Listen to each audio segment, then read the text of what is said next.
नमस्कार, मी सुशील कुलकर्णी. आपण पाहताय अॅनालायझर. मंडळी, राजकारणामध्ये धर्माचा अनुनय, तुष्टीकरण इतकं वाढलंय की त्यासाठी वाटेल ते करण्याची सवयच आमच्या राजकारण्यांना लागली आहे. नमनाला घडावर तेल न घालता मी सरळ सरळ मूळ मुद्द्यावर वितोय. लातूर जिल्हा परिषदेच्या वतीनं एक पत्रक काढलंय आणि ते पत्रक त्या जिल्ह्याच्या जिल्हा परिषदेच्या 2 शिक्षणाधिकाऱ्यांनी मिळून काढलंय. शिक्षणाधिकारी माध्यमिक आणि शिक्षणाधिकारी प्राथमिक या दोघांनी मिळून ते पत्र काढलंय आणि त्या पत्राचा आधार या विभागाच्या शिक्षक आमदारांची शिफारस, पत्र, सूचना आहे. त्या पत्रामध्ये 5 आणि 6 डिसेंबर म्हणजे काल आणि आज चक्क लातूर जिल्ह्यातल्या जिल्हा परिषदेच्या शाळांना, माध्यमिक शाळांना सुट्टी घोषित केली आहे. आणि सुट्टी कशासाठी घोषित केली आहे तर लातूर जिल्ह्यातल्या औसा तालुक्यामध्ये एक इज्तेमा होतो आहे आणि त्या इज्तेमाला विद्यार्थ्यांना हजर राहता यावं यासाठी ती सुट्टी घोषित केली आहे. सुट्टीसोबत ती भरून काढण्यासाठीची व्यवस्था देखील दिली आहे. पण त्यासाठीचा आग्रह जो केलाय तो या विभागाचे शिक्षक आमदार, राष्ट्रवादी काँग्रेसचे नेते विक्रम वसंत काळे यांच्या पत्राचा घेण्यात आलेला आहे. शिक्षक आमदार विक्रम काळे यांनी जिल्हा परिषदेकडे मागणी केली की इज्तेमासाठी सुट्टी देण्यात यावी. आता सगळ्यात मोठी गोष्ट अशी आहे की इज्तेमा हा शैक्षणिक आणि सामाजिक प्रबोधन शिबिर आहे असं काळेंना वाटतं. म्हणून काळेंनी जिल्हा परिषदेला कळवलं आणि जिल्हा परिषदेने शिक्षक आमदारांची सूचना प्रमाण मानून सुट्टी देऊन टाकली. बरं, लातूर जिल्हा परिषदेच्या मुख्य कार्यकारी अधिकाऱ्यांची याला परवानगी होती का याची सुद्धा माहिती नाही आहे. बघा किती उद्धटपणा असतो. पत्राच्या शेवटी खाली तुमच्या लक्षात येईल की त्या पत्राची एक प्रत माहितीस्तव मुख्य कार्यकारी अधिकाऱ्यांना देण्यात आली आहे. म्हणजे मंजुरीस्तव नाही, माहितीस्तव देण्यात आलेली आहे. केवळ तुम्हाला माहिती म्हणून कळवतोय. म्हणजे मुळात जिल्हाधिकाऱ्यांचे असलेले अधिकार हे मुख्य कार्यकारी अधिकाऱ्यांच्याकडे सुपूर्द आहेत का हे देखील तपासलं पाहिजे. आणि अशा सुट्ट्या घोषित करण्याचे अधिकार शिक्षणाधिकाऱ्यांच्याकडे असतात का हे देखील तपासलं पाहिजे. मुस्लिम समाजाला बरं वाटावं, आपली वोट बँक तयार व्हावी यासाठी वाटेल ते करणारे राजकारणी अगदी कोणत्याही स्तराच्या सूचना सहजपणे देऊ शकतात. शाळा बंद करा आणि जा इज्तेमाला असं ते म्हणू शकतात. म्हणजे मुळात मला विक्रम काळेंच्या ज्ञानाचं हसू येत आहे की इज्तेमा हा शैक्षणिक आणि सामाजिक प्रबोधन करणारं शिबिर आहे असं त्यांना वाटतं तरी कसं. मुळात इज्तेमा काय आहे हे समजून घेणं आवश्यक आहे. मुस्लिम धर्माच्या मध्ये रोजचं जीवनक्रम करण्यासाठी किंवा रोजच्या जगण्यासाठीचे नियम आहेत आणि त्या नियमांसाठीचे काही सोर्स आहेत, काही आधार आहेत. आणि ते आधार काय आहेत तर मुसलमानांच्यासाठी सगळ्यात मोठा आधार आहे पवित्र कुराण. या कुराणमध्ये जे सांगितलं आहे त्याप्रमाणे मुस्लिम समाज आपलं वर्तन, आचरण ठेवत असतो. कुराणात काही गोष्टी नसतील तर हदीसचा वापर केला जातो. आता हदीस काय आहे तर हदीस आहे प्रेषित मोहम्मद पैगंबरांचं चरित्र, त्यांच्या उक्ती आणि त्यांच्या कृती. म्हणजे त्यांच्या चरित्रानुसार त्यांनी जे बोललेलं आहे किंवा त्यांनी जे केलेलं आहे त्यालाच मार्गदर्शक नियमांचं स्वरूप प्राप्त करून देऊन त्याला हदीस म्हटलं जातं. आणि त्याप्रमाणे मुस्लिम समाज आपलं आचरण करत असतो, तिथून मार्गदर्शन घेत असतो जगण्याचं. एक तर कुराणमधून घेतो किंवा हदीसमधून घेतो. मुसलमानांच्यासाठी तिसरा मार्ग आहे, म्हणजे अजून काही या दोन्हीच्या मध्ये काही सापडत नसेल आणि आपल्या समस्यांचं निराकरण करून घ्यायचं असेल तर तिसरा मार्ग आहे 4 खलिफा. ते खलिफा कोण कोण आहेत? 1 अबू बकर, 2 उमर, 3 उस्मान आणि 4 अली. या 4 खलिफांच्या वर्तनामधून अन्य 2 म्हणजे पवित्र कुराण आणि पवित्र हदीस यांच्यामधून जे काही कळणार नाही ते 4 खलिफांच्या मार्गदर्शनामधून मुस्लिम समाज समजून घेतो आणि याद्वारे आपलं आयुष्य कंठत असतो. आता अशा अनेक गोष्टी नव्याने निर्माण होतात की ज्या धर्मग्रंथांच्या मध्ये नसतात. सगळंच कुठं असतं धर्मग्रंथामध्ये. म्हणजे मशिदीवर स्पीकर लावावा की नाही हे स्पीकरचा शोध लागण्याआधी, लाऊडस्पीकरचा शोध लागण्याआधी तयार झालेल्या ग्रंथांच्या मध्ये कुठे आलंय ते असेल म्हणून.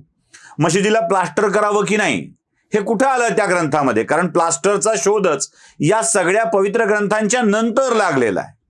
लाईट्स कुठे लावावे असं कुठे आहे, दिवे आहेत त्यावेळेला दिवे होते, आता लाईट्स आलेत. या सगळ्याच्या मध्ये अजून काही अशा गोष्टी राहिलेल्या असतात की ज्यातून मुस्लिम समाजाला आपल्या धर्माचरणासाठी मार्गदर्शनाची आवश्यकता असते. आणि हे मार्गदर्शन त्यांना चौथा सोर्स देतो आणि तो चौथा सोर्स म्हणजे इस्तेमा आहे. पवित्र कुराण, पवित्र हदीस आणि सगळे खलिफा यांच्याकडूनही आलेल्या मार्गदर्शनातून काही नव्या गोष्टीचं ज्ञान नसेल किंवा नव्या गोष्टीविषयीचे संभ्रम दूर होणार नसतील तर अशा वेळी मुस्लिम धर्मातील धर्मगुरू किंवा महत्वाची व्यक्ती, अधिकारी व्यक्ती समग्र मुस्लिम समाजाला धार्मिक मार्गदर्शन करण्यासाठी एकत्रित करतात आणि तिथे संदेश देतात. तो असतो इस्तेमा. मग अशा धार्मिक कथांच्या समारोहाना, अशा धार्मिक मार्गदर्शनाला जर शैक्षणिक प्रबोधन म्हणायचं असेल तर उद्या वेगवेगळे धर्म हरिकीर्तन, हरिकथा, येशूकथा आयोजित करतील आणि त्या प्रत्येकाला जिल्हानिहाय सुट्टी द्यावी लागेल. विक्रम काळे यांच्या बाबतीत हे सुट्टी देण्याचं पत्र इथेही लागू होणार आहे का? शिक्षक आमदारांची सूचना दोन्हीही शिक्षण अधिकाऱ्यांनी जशास तशी पाळून लगेच सुट्टी घोषित करण्याचा आगाऊपणा जो केला आहे तो आगाऊपणा उद्या कदाचित या सुट्ट्या घोषित करण्याच्या प्रकारामध्ये नियमित होऊ शकतो. मुळात जिल्हा स्तरावर वेगवेगळ्या उत्सवाच्या सणाच्या निमित्ताने काही सुट्ट्या जाहीर करण्याचा अधिकार जिल्हाधिकाऱ्यांना असतो आणि जिल्हाधिकारी त्या सुट्ट्या घोषित करत असतात. उदाहरणार्थ लातूरचे जिल्हाधिकारी लातूर, उस्मानाबाद या जिल्ह्यामध्ये मोठ्या प्रमाणावर साजरा होणारा दर्शवेळा अमावस्येचा सण असतो, त्यासाठी सुट्टी घोषित करतात. उदाहरणार्थ औरंगाबाद म्हणजे छत्रपती संभाजीनगरचे जिल्हाधिकारी खुलताबादचा दर्गा तिथं उरूस होतो त्या उरसाच्या दिवशी सुट्टी जाहीर करतात किंवा पैठणला नाथषष्ठीला जो कार्यक्रम होत असतो त्या कार्यक्रमासाठीचा सुट्टी जाहीर करण्याचा अधिकार जिल्हाधिकाऱ्यांच्याकडे आहे. आता हा जिल्हाधिकाऱ्यांचा अधिकार जर माध्यमिक आणि प्राथमिकचे शिक्षण अधिकारी स्वतःहून हातात घेऊ लागले आणि वेगळ्या सुट्ट्या घोषित करू लागले तर काय होणार? हा प्रशासकीय प्रश्न आहे. आणि राजकारण्यांनी तरी कोणकोणत्या दिवशी सुट्टी द्यायची आहे हे जरा ठरवून टाकावं. म्हणजे उद्या जर लातूरला कोणता रामकथा, कोणती कृष्णकथा, कोणती भागवत कथा आयोजित केली असेल आणि त्या कथेला कोणी शैक्षणिक आणि सामाजिक प्रबोधनाचा कार्यक्रम म्हणणार असेल तर त्यालाही सुट्ट्या द्याव्या लागतील. कारण हिंदू असलेल्या विद्यार्थ्यांना या प्रबोधनाचा लाभ मिळणं आवश्यक आहे असं वाटू शकतं. या सुट्ट्या देण्याचा प्रकार देखील नव्याने प्रघात सुरू होईल आणि असं झालं तर शाळा भरणार नाही हे लक्षात घ्या. शाळेच्या दिवसापेक्षा सुट्ट्यांचे दिवस अधिक वाढतील. म्हणजे आधीच रविवार 52 या दिवशी शाळा भरत नसते, म्हणजे 52 रविवारची सुट्टी असते. अर्धी सुट्टी जिथे असते ते 26 दिवस भरतात, म्हणजे 26 अधिक 52 असा विचार केला तर 78 दिवस शाळाच भरत नाही. त्यानंतर उन्हाळ्याच्या सुट्ट्या असतात. उन्हाळ्याच्या सुट्ट्या साधारणतः 50-52 दिवस आपल्याकडे असतात. या 50-52 दिवस सुट्ट्या प्लस या 78 सुट्ट्या प्लस दिवाळीच्या 21 सुट्ट्या आणि वेगवेगळ्या सणावाराच्या सुट्ट्या, 2 महिने उन्हाळा, 1 महिना दिवाळी, 2 महिने रविवार शनिवार असा विचार केला तर अशी ही 6 महिने 365 दिवसातील शाळा भरत नसते. आणि उरलेल्या अशा सुट्ट्या द्यायच्या असतील तर शाळा किती दिवस होईल, शाळेचीच शाळा होऊन जाईल, हे देखील या अधिकाऱ्यांच्या लक्षात येत नाही का? का उगाच आपलं एखाद्या धर्माच्या माणसाला बरं वाटावं म्हणून विनंती करत राहायची आणि सुट्ट्या घेत राहायच्या? बरं, या दोन्ही अधिकाऱ्यांना कल्पना आहे का की राज्यात सरकार बदललंय? ज्या औसामध्ये हा इस्तेमा होतो आहे तिथे भारतीय जनता पक्षाचे आमदार आहेत, त्यांचं लक्ष आहे याच्याकडे? ज्या लातूर मधल्या अधिकाऱ्यांनी हे सुट्ट्याचं पत्रक काढलं आहे तिथे पालकमंत्री भारतीय जनता पक्षाचे गिरीश महाजन आहेत, लक्ष आहे यांच्याकडे?